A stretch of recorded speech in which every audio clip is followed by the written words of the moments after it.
Salam. Bugün deməli sosial mediada tez-tez qarşımıza çıxan bu alfa, beta, bir də sigma kişi tipləri var ha. Bax onlardan danışacağıq. Salam. Hə, çox populyar mövzudur indi. Bəli.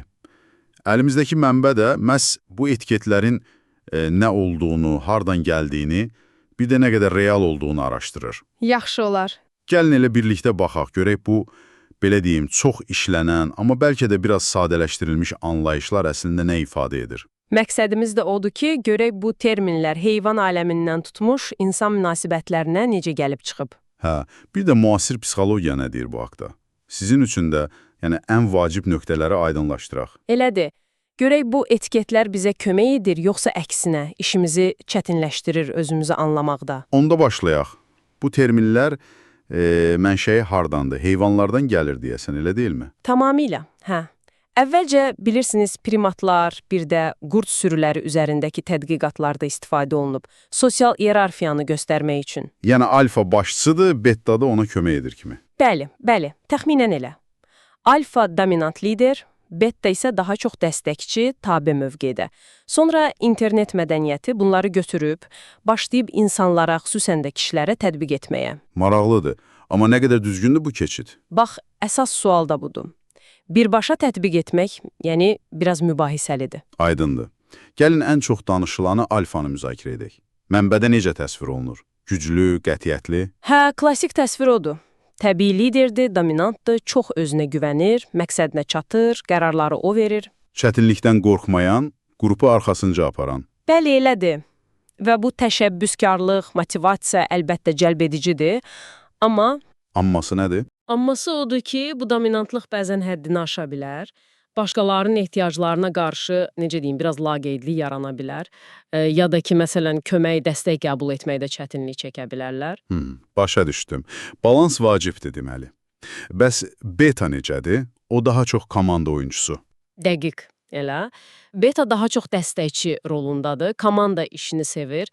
Çalışır ki, mühitdə harmoniya olsun, empatiya qura bilir, münasibətləri, belə deyim, stabilləşdirir. Yaxşı dinləyicidir yəqin ki. Hə, yaxşı dinləyici olur, münaqişələrdə də çox vaxt vasitəçi rolunu oynayır.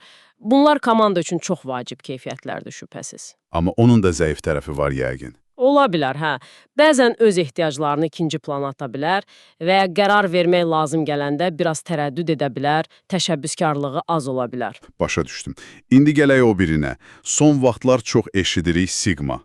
Bu tənha qurd nə deməkdir bəs? Hə, sigma. O, sosial iyerarxiyadan, yəni o alfa-beta sistemindən kənarda duran biri kimi təqdim olunur, amma güc baxımından alfa ilə müqayisə edilir. Necə yəni? Lider deyil, amma güclüdür? Bəli, müstəqildir, öz dəyərləri var, onlara sadiqdir, çox vaxt introvert olur, amma bu o demək deyil ki, sosial ola bilmir. Lazım gələndə, yəni mühitə uyğunlaşır. Liderlik ideyası yoxdur, öz qaydaları ilə yaşayır. Maraqlıdır. Güclü tərəfləri nədir bəs? Özünü yaxşı təhlil edə bilir, bir də emosional olaraq müstəqildir. Yəni başqalarının təsdiqinə ehtiyacı azdır. Deməli, iyerarxiyadan kənarda güclü olmaq olur. Məhz elə. Bu fikir siqmanı çox cəlb edici edir. Amma bunun da, necə deyim, çətin tərəfləri var. Necə kimi? Məsələn, sosial təcrid riski, bir də ənənəvi qəliblərə sığmadığı üçün ətrafdakılar onu səhv başa düşə bilər. Müstəqilliyi bəzən soyuqluq kimi görünə bilər. Bütün bunlar əslində insan davranışının müəyyən tərəflərini göstərir. Bəs mənbə ümumilikdə nə deyir? Bu etiketlər nə qədər doğrudur? Əsas tənqid odur ki, bu bölgü həddən artıq, yəni çox sadədir. İnsan şəxsiyyəti çox mürəkkəb bir şeydir axı. Genetika, tərbiyə, mühit, yaşadıqlarımız... Çox faktor var. Bəli, bütün bunların nəticəsiyik. Bizi belə 3 dənə qutuya yerləşdirmək həm çətindir, həm də bəlkə heç lazım deyil. Ən əsası kontekst və çeviklikdir. Yəni, insan fərqli vəziyyətlərdə fərqli davranır. Tamamilə. Məsələn, işdə bir cür, daha qətiyyətli alfa kimi davranmaq olar, amma ailədə dostlarla daha qayğıkeş, daha çox beta kimi. Çeviklik vacibdir. Psixologiya nə deyir bəs? Daha dəqiq modellər var? Əlbəttə var. Məsələn, 5 böyük amil nəzəriyyəsi var, Big Five. Orada şəxsiyyətə sabit kateqoriyalar kimi yox, müxtəlif xüsusiyyətlərin spektri kimi baxılır. Açıqlıq, vicdanlılıq, ekstraversiya, bu reallığa daha yaxındır məncə. Bəs siz, əziz dinləyicilər, siz necə düşünürsünüz? Bu təsnifatlar sizə tanış gəlirmi? yoxsa özünüzdə daha çox o çevikliyi hiss edirsiniz? Situasiyadan asılı olaraq dəyişirsiniz. Hə, maraqlı sualdır. Bu etiketlər kömək edir, yoxsa məhdudlaşdırır? Yekun olaraq, deməli, alfa, beta, sigma bunlar müəyyən davranışları anlamaq üçün bəlkə də maraqlı metaforalardır. Amma real həyat, real insan davranışı bundan qat-qat zəngin, çox şaxəli və dinamikdir.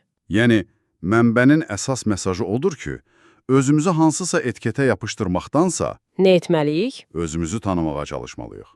Güclü, zəif tərəflərimizi anlamağa, fərqli vəziyyətlərə uyğunlaşmağı öyrənməliyik.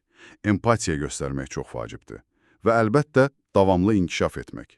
Məncə əsas məsələ budur. Elə isə, bəlkə də əsas sual mən hansı tipəm olmamalıdır. Bəlkə də sual belə olmalıdır. Mən fərqli anlarda hansı keyfiyyətlərimi önə çıxarıram və niyə? Bəli, tamamilə. Bu daha dərin düşünməyə vadar edir. Bu barədə düşünməyə dəyər.